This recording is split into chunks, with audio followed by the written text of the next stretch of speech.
So hello everyone, welcome back to my channel Interactive Classes. This is पंखुड़ी और आज हम लोग फिर से अपनी जो सीरीज चल रही थी NCERT एग्जाम्पलर वाली, इसको हम फिर से स्टार्ट करेंगे after completing the whole syllabus of trigonometry of NCERT। Means कि हमने NCERT पूरी कवर अप कर ली है। इसके बाद हम लोग अब शुरू करने जा रहे हैं फिर से जो हमने बीच में छोड़ दिया था NCERT एग्जाम्पलर की जो बुक थी उसके क्वेश्चंस।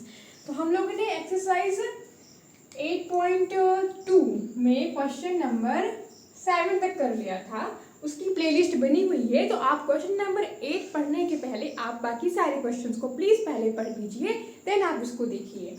तो क्वेश्चन नंबर 8 क्या कहता है, if a man is standing on a platform 3 metre above the surface of lake, यानी कि कोई मैन है जो लगभग 3 मीटर सरफेस जो एक लेक है उसके सरफेस ऑफ लेक से 3 मीटर ऊपर खड़ा है। तो हम थोड़ा क्वेश्चन पढ़ेंगे और उतना हम डायग्राम बनाते हुए चलेंगे। तो ये क्या हो गई, हमारी लेक हो गई।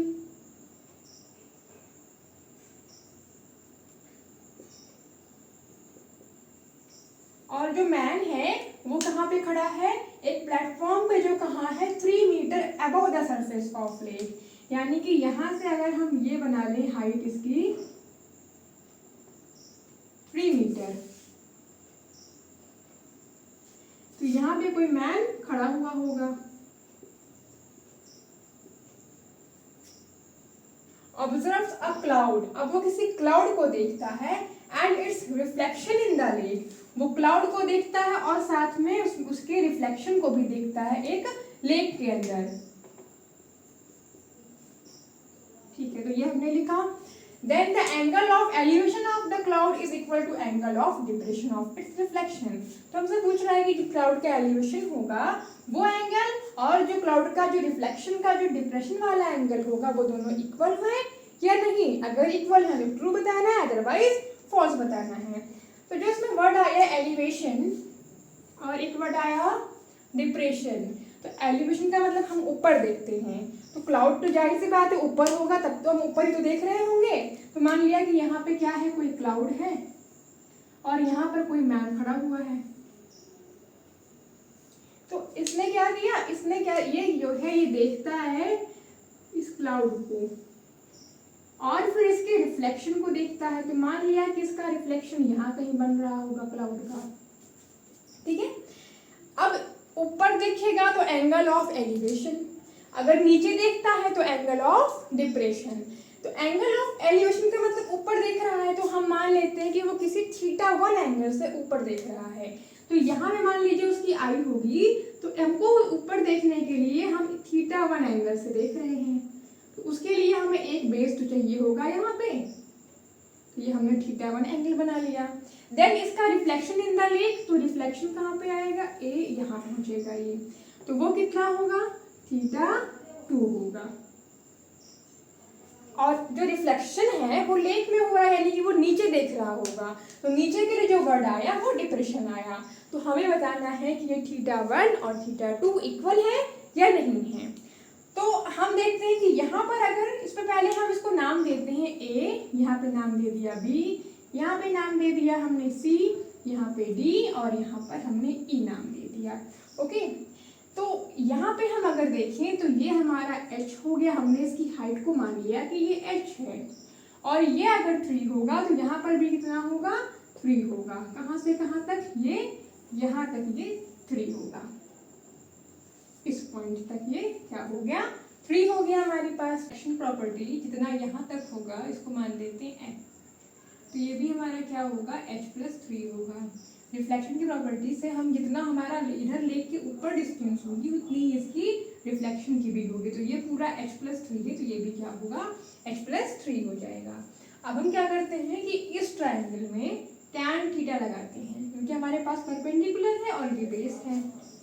सिमिलरली हम इस नीचे वाले ट्रायंगल में क्या लगाएंगे, tan लगाएंगे, और दोनों केस से हम बेस की वैल्यू को कैलकुलेट कर लेंगे और फिर हम चेक करते हैं कि ये इक्वल है या नहीं। तो in triangle ADC tan θ1 is equals to perpendicular upon base. तो tan θ1 की वैल्यू क्या आएगी, परपेंडिकुलर कौन है इसमें, एच, यही तो है ना, सी डी है हमारे पास, पहले हम इसमें लिखते हैं C D upon A D, तो क्या हो गया एच अपॉन ए डी हो गया। तो यहाँ से ए डी की वैल्यू क्या आई, एच अपॉन टेन थीटा 1। ऐसे ही अब ये ट्राइंगल लेंगे नीचे वाला, in triangle A D E ten theta 2, इसकी वैल्यू भी क्या होगी, परपेंडिकुलर अपॉन बेस होगी। परपेंडिकुलर कौन है, इसके लिए पूरा ईडी है, यहाँ से लेकर यहाँ तक है ईडी, और बेस क्या है एडी।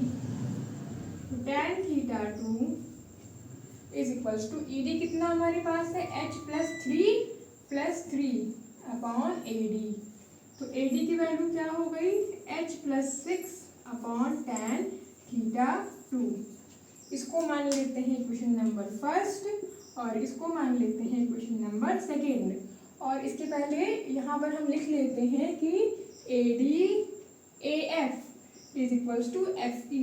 ये कैसे है, बाय प्रॉपर्टीज ऑफ रिफ्लेक्शन। तो ए एफ और एफ ई कितना आएगा, ए एफ हमारे पास है एच प्लस 3 और एफ ई भी क्या है, एच प्लस 3। ये किससे है, प्रॉपर्टीज ऑफ रिफ्लेक्शन से है।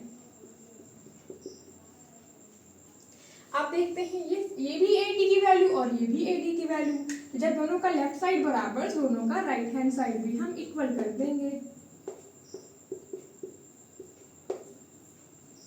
बट यहाँ पर हम क्या देख रहे हैं, हमसे पूछा कि थीटा 1 और थीटा 2 बराबर है कि नहीं है।